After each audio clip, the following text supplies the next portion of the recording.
India नाम से अब नया गठबंधन बनाया है, उसको किस तरह से ब्लैक लिस्टेड हुई और ब्लैक लिस्टेड होने के साथ साथ उन्होंने अपना नाम बदला कि शायद नाम बदल करके लोग तुम्हारे पास आ जाएंगे, लेकिन नहीं, ये वही सब चोला पहने हुए हैं जिस चोले में इन्होंने देश को लूटा, जिस चोले में इन्होंने भ्रष्टाचार को पनपाने का काम किया है और अपनी ही तिजोरियां भरने का काम किया है। ये वही लोग हैं, यूपीए वाले ही तो लोग हैं जो भ्रष्टाचार में डूबी एक कंपनी थी, यूपीए जिसे कहते हैं। ये यूपीए ने ये घमंडिया लोग, इनके अंदर इतना घमंड देखने को मिलता है जिस घमंड का परिचय लोकसभा के अंदर भी देखने को मिलता है, बाहर भी देखने को मिलता है। इनके प्रति लोगों में विश्वास नहीं है। बहुत सालों, लंबे सालों का इंतजार इन्हें भी करना पड़ेगा, अभी इतना जल्दी वापस आने वाले नहीं। भारत जोड़ो की बात करते हैं, वो अपनी पार्टी को नहीं जोड़ पा रहे, भारत को कैसे जोड़ पाए। हमारे लिए अगर किसी ने काम किया है तो वो मोदी जी ने किया है। गठबंधन के रूप में भारतीय जनता पार्टी के साथ कोई आना चाहता है तो उसके लिए स्वागत है। नमस्कार, मैं हूं आपके साथ रोशन लाल सैनी। आप देख रहे हैं न्यूज़ 14 टुडे और आज हमारे साथ हैं कैराना लोकसभा सीट से भारतीय जनता पार्टी के सांसद प्रदीप चौधरी जी।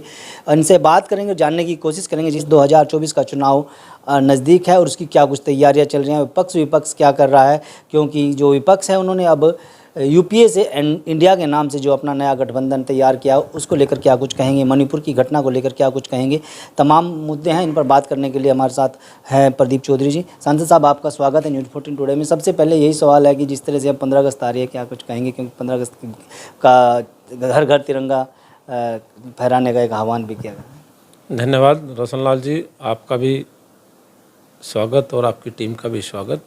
स्मृति दिवस के रूप में 14 अगस्त का दिन माननीय प्रधानमंत्री जी ने तय किया है, उसी के निमित्त आज हम सब लोग उस स्मृति दिवस को भी मनाने का काम कर रहे हैं। उसमें सरकार ने अपने कामकाज की शुरुआत की और शुरुआत करने के साथ साथ अपने काम जो महत्वपूर्ण विषय थे, जो अमेंडमेंट थे, जो बिल लाने थे, उनको लाया गया और उनको पारित करने का काम किया गया। साथ ही साथ उनके द्वारा जिस प्रकार का व्यवधान, जिस प्रकार की कार्यशैली उनकी संसद के अंदर देखने को मिली, इस बात को देश भली भांति जान भी रहा है, समझ भी रहा है। देशवासियों को उनके कृत्य का पता चल गया है, किस प्रकार की करतूत उनकी संसद के अंदर देखने को मिलती है, किस प्रकार का व्यवहार उनका देश के प्रति रहता है। उनकी मंशा कभी भी ऐसी नहीं रही कि देश हित में कोई काम हो सके, अच्छे देश के लिए काम किए जा सकें, ऐसी उनकी कभी मंशा न तो रही है, न ही शायद आगे कभी देखने को मिले। अब राहुल गांधी की 5 महीने तक लगातार जो सदस्यता रद्द रही है और अब उनकी सदस्यता भी बहाल कर दी गई है, उनको जो सरकारी मकान है वो भी उनको वापस लौटा दिया है और इसके बाद नए तेवर उसके देखने को मिले। राहुल गांधी भी काफ़ी गरजे, कहीं ना कहीं 5 महीनों के का जो गैप था उसका पूरा उन्होंने कहीं तो कोटा एक तरह से पूरा एक ही दिन में किया है। क्या कुछ उनकी भावनाएं देखने को मिली? आपने देखा होगा, आप उनकी भाषण की क्लिप निकाल करके समझिएगा, सुनिएगा। विपक्षी दल का काम ये होता है कि सरकार को अच्छे मुद्दे बताने का काम करें, अपने मुद्दों से भटक रहा है। केवल वो हा हुल्ला कर करके ये समझ ले कि देश के लोग आप लोगों पर विश्वास करने का काम कर लेंगे। ऐसे देश के लोग विश्वास करने वाले नहीं हैं। देश के भले के लिए, देश के विकास के लिए, देश के आर्थिक तंत्र के लिए जिस प्रकार से हमारी सरकार ने काम किया है, वो कोई दूसरी सरकार काम नहीं कर सकती। अब यूपीए से इंडिया नाम से अब नया गठबंधन बनाया है, उसको किस तरह से देखते हैं? ये आप लोग जानते हैं भली भांति, कोई कंपनी ब्लैक लिस्टेड हो जाती है या उसके कारनामे खराब हो जाते हैं, उसके नाम से लोग चिढ़ने लग जाते हैं, उसके नाम से लोग दूर भागने लगते हैं। वो स्थिति यूपीए की है। ब्लैक लिस्टेड हुई और ब्लैक लिस्टेड होने के साथ साथ उन्होंने अपना नाम बदला कि शायद नाम बदल करके लोग तुम्हारे पास आ जाएंगे, लेकिन नहीं, ये वही सब चोला पहने हुए हैं जिस चोले में इन्होंने देश को लूटा, जिस चोले में इन्होंने भ्रष्टाचार को पनपाने का काम किया है और अपनी ही तिजोरियां भरने का काम किया है। ये देश सब जान रहा है। घोटालों की भरमार यूपीए के कार्यकाल में रही है। बहुत सारे ऐसे लोग हैं जो यूपीए को गाली देने का काम करते रहे हैं आज तक, और वही लोग फिर से ये समझते हैं कि यूपीए के साथ लग करके हमारा कुछ भला हो जाएगा। उनका भला होने वाला नहीं है। वो उसी हताशा, निराशा का परिणाम आगे चल करके देख पाएंगे। जिस प्रकार के परिणाम पिछले लोकसभा के 2 चुनाव में वो देखते आ रहे हैं। 2024 की क्या तैयारियां, क्योंकि अब कुछ ही महीने बचे हैं कि 2024 का लोकसभा चुनाव की पूरी घोषणा होनी बाकी है। हालांकि मुख्यमंत्री योगी आदित्यनाथ और प्रधानमंत्री मोदी जी लगातार 2024 के लिए तैयारियां कर रहे हैं। चाहे 2024 का चुनाव आने वाला हो, इससे पहले 2019 का चुनाव हुआ, 2014 का चुनाव लोकसभा का हुआ, प्रचंड बहुमत के साथ देश की जनता ने भारतीय जनता पार्टी के नेताओं पर, भारतीय जनता पार्टी के नेता आदरणीय मोदी जी में बहुत बड़े स्तर पर विश्वास करने का काम किया है। और इसी प्रकार से 17 और 22 में भी उत्तर प्रदेश में भारतीय जनता पार्टी की सरकार बनाने में महती भूमिका प्रदेश के लोगों ने निभाने का काम किया है। तो मैं समझता हूं कि आगे भी चल करके हम लोग भारतीय जनता पार्टी के एजेंडे पर काम करने वाले लोग हैं और अच्छे निर्णय करने वाले लोग हैं।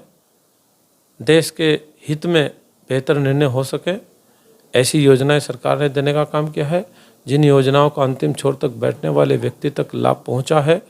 और साथ ही साथ इस बात को भी हम लोग बड़े फक्र के साथ कह सकते हैं कि 2014 में जब देश की आर्थिक स्थिति को देखने वाली बात अगर करें तो 10वें नंबर पर हमारा देश था। अगर हम इंडिया नाम से जो गठबंधन बना है उसको कितना मजबूत देखते हैं एनडीए के सामने?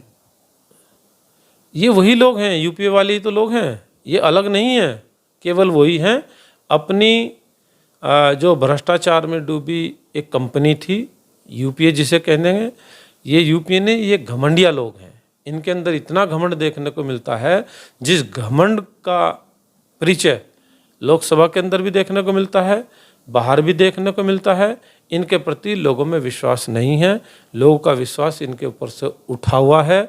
वो विश्वास जगाने के लिए इन्होंने अभी बहुत मेहनत करनी पड़ेगी, बहुत सालों, लंबे सालों का इंतजार इन्होंने अभी करना पड़ेगा। अभी इतना जल्दी वापस आने वाले नहीं। तो कहीं ना कहीं देखा जाए तो अब राहुल गांधी जो हैं, भारत जोड़ो यात्रा उन्होंने बहुत लंबे स्तर पर निकाली है, कन्याकुमारी तक।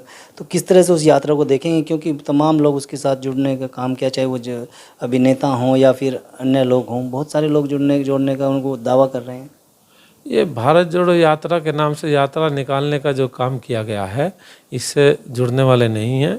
एक यानी कि जो जैसे कि कोई तमाशबीन आ जाता है ना, उस तमाशबीन को देखने के लिए लोग वहाँ से उनको गए। और भारत जोड़ो की बात करते हैं, वो अपनी पार्टी को नहीं जोड़ पा रहे, भारत को कैसे जोड़ पाएंगे? लोकदल को कहाँ देखते हैं, क्योंकि लोकदल अब भारतीय जनता पार्टी के साथ आने के लिए तैयार होगी?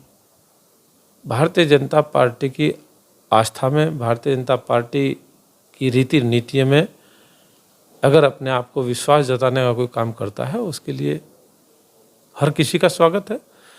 हर कोई भारतीय जनता पार्टी के एजेंडे पर या भारतीय जनता पार्टी के साथ गठबंधन में आकर के काम करने की इच्छा जो जाहिर करता है और भारतीय जनता पार्टी को समझ करके उनके विचारों के साथ जुड़ना चाहता है, तो उनका स्वागत है। कांग्रेस और बीजेपी के बाद अगर राष्ट्रीय पार्टियों की बात करते, बहुजन समाज पार्टी आती है, या फिर अब आम आदमी पार्टी जो है वो भी अब राष्ट्रीय पार्टी बन चुकी है।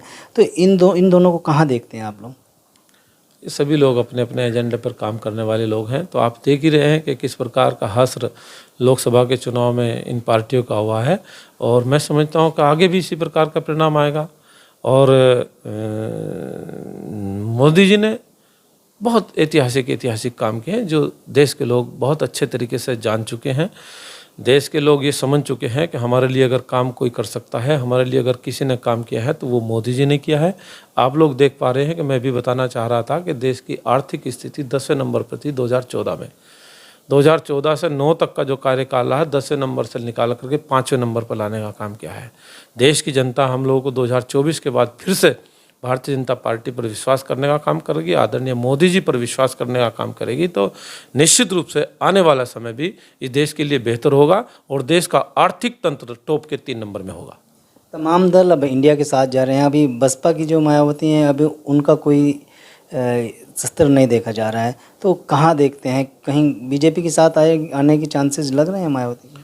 मैं कह रहा हूँ कि भारतीय जनता पार्टी की रीति नीति में भारतीय जनता पार्टी को अच्छे से समझने का अगर कोई काम कर रहा है, तो उनकी विचारधारा से जुड़ना चाहता है या गठबंधन के रूप में भारतीय जनता पार्टी के साथ कोई आना चाहता है, तो उसके लिए स्वागत है। भारतीय जनता पार्टी हर किसी का सम्मान करने का काम करती है। जितने भी हमारे साथ भारतीय जनता पार्टी के साथ गठबंधन दल में जो लोग हैं या एनडीए में जो लोग हैं, उनका सभी का सम्मान बहुत अच्छे से हमारी सरकार ने करने का काम किया है। उनको सहयोगी दलों को बहुत अच्छा सम्मान देने का काम पार्टी ने किया है। हालांकि विपक्षों के द्वारा तो बसपा को भाजपा की बी टीम कहा जाता है। ये सब एक ऐसा प्रचार करने की बात होती है जिसमें कहीं सच्चाई नहीं होती, वो अलग बात है। पार्टी अपने अपने एजेंडे पे काम करती है, अलग विषय है। तो कैसा कुछ हमने को तो दिखाई ऐसा नहीं देता है कि वो बी टीम के रूप में काम करें या किसी अन्य, वो अपना अपना एजेंडे पे काम करते हैं लोग। अभी पिछले दिनों मणिपुर घटना हुई जहाँ पर वहाँ की महिलाओं के साथ बहुत अश्लील वीडियो भी वायरल हुई, जिसके बाद वहाँ की जो राज्य सरकार है उस पर की खूब किरकिरी हुई है, बहुत सारे सवाल उठे हैं और मामला यही हुआ कि अब वो लोकसभा तक भी पहुँचा है। तो लोकसभा में अब क्या कुछ फैसला उस घटना को लेकर के?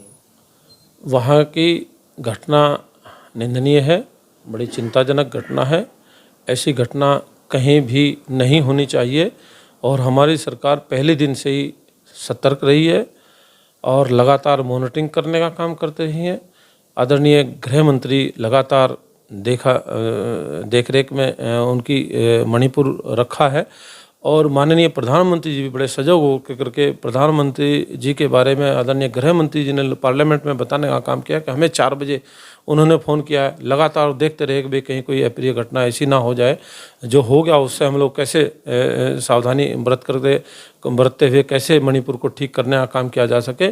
इसी बात को लेकर के पार्लियामेंट में भी व्यवधान डालने का काम किया कि मणिपुर की घटना को लेकर के सरकार लगातार कहती रही कि मणिपुर पर चर्चा करने के लिए सरकार तैयार है, गृह मंत्री जवाब देने के लिए तैयार है।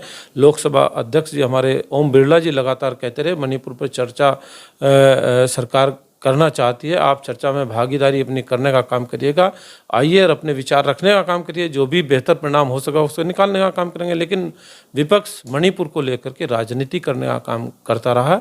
तो ऐसी घटनाओं को लेकर के तकलीफ भी होती है। कहीं ऐसी कोई घटना होती है उस पर सजगता से बड़े संवेदनशील होकर के उस पर काम करना चाहिए। पक्ष विपक्ष ना समझते हुए सभी को ऐसी घटना के प्रति संवेदनशील रह करके वहाँ की घटना को कैसे रोका जा सके इस विषय पर काम करना चाहिए था। लेकिन विपक्ष ने उस पर राजनीति पूरे जोर लगाकर करने का काम किया है और गृह मंत्री जी ने फिर आकर के अविश्वास प्रस्ताव पर उसका जवाब देने का काम किया है। और मैं समझता हूँ कि कोई भी कमी नहीं छोड़ी गई, पार्लियामेंट के अंदर शांति बहाल वहाँ हो, इसका भी प्रस्ताव पास करने का काम किया गया। आप इस दौरान कई मंत्रियों से मिले, उसमें परिवहन मंत्री हों, चाहे नितिन गडकरी या अन्य मंत्री हों, तो क्या कुछ सहारनपुर और शामली और मुजफ्फरनगर समेत पश्चिमी उत्तर प्रदेश के लिए आप लोगों ने मांग किया? क्या सवाल? हमारे यहाँ कुछ सड़कों का निर्माण हो रहा है, बड़े बड़े हाईवे बनने का काम हो रहा है। हमारे पार्लियामेंट क्षेत्र में भी शामली के अंदर 5-5 हाईवे निकल रहे हैं। कहीं पुल की समस्या, कहीं अंडरपास की समस्या, कहीं कुछ अन्य समस्याएं, लगातार समस्या आती रहती हैं। तो हमारे जो केंद्र के सड़क परिवहन मंत्री हैं उनसे हम लोगों ने पिछले दिनों वार्ता की थी। कुछ विषयों को लेकर के, पुलों से संबंधित थी, कुछ अन्य विषयों को लेकर के उनसे वार्ता की। उन्होंने आश्वासन दिया है अपने स्टाफ को लगा करके हम लोग जल्दी उनका निस्तारण करने का काम कर सकेंगे। ये थे हमारे साथ कैराना लोकसभा क्षेत्र से भारतीय जनता पार्टी के सांसद प्रदीप चौधरी, जिन्होंने अब तमाम सवालों का जवाब देते हुए कहा है कि आने वाले 2024 के लोकसभा चुनाव में देश की जनता फिर से मोदी जी के नेतृत्व में भारतीय जनता पार्टी की सरकार बनाने जा रही है। अगर आप ये खबर फेसबुक पर देख रहे हैं तो वीडियो को लाइक करके पेज को फॉलो करें। इसके अलावा अगर आप इस खबर से यूट्यूब के जरिए जुड़े हैं तो चैनल को सब्सक्राइब करके बेल आइकन दबाना बिल्कुल ना भूलें। नमस्कार।